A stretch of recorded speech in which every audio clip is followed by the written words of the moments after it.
Jude 16.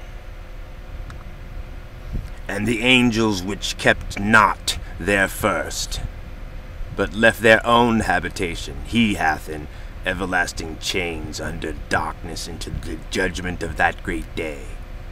And if the angels were told to do so, not to keep their first estate, but to abandon their own habitation, they would have done so reluctantly, without supervision or proper verification of authority. They would have felt they had betrayed themselves in response in essence with much question and traitorous shame. They would have needed to have done these acts and committed to them in the attempt to dispossess those false prophets of God and self-serving servants of righteousness, which would most certainly insist on the selfless self-right to victory without possession of self, without self-possession. As if one would claim the right to be self-possessed for the reason they claim to be without self.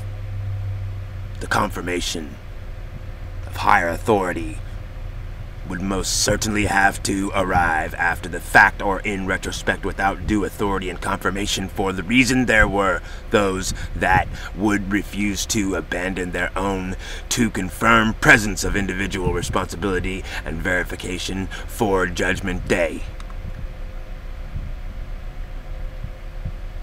The simple way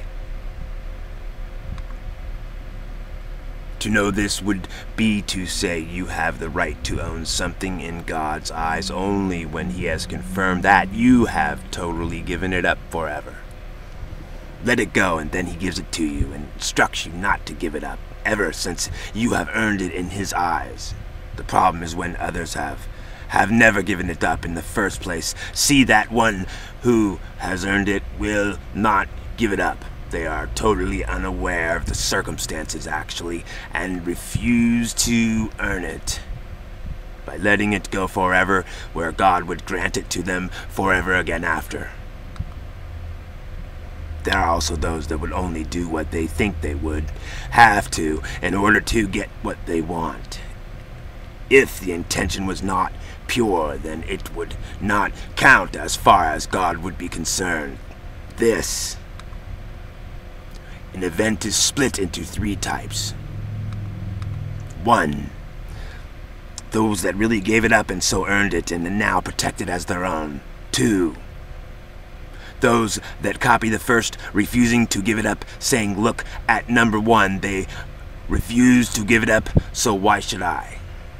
Note, nothing will ever be made clear to them. There will be nobody showing up to explain this to them. And 3, that those would only do what they think will get them their rewards, which would be considered false intention, and they would be denied by God. Nobody is going to show up and explain it to them, the reason why there are a lot of good people gone bad. Resentment and anger towards God based on ignorance and innocence of men. I hope I have made this simple enough for everyone to understand. Thank you for reading this.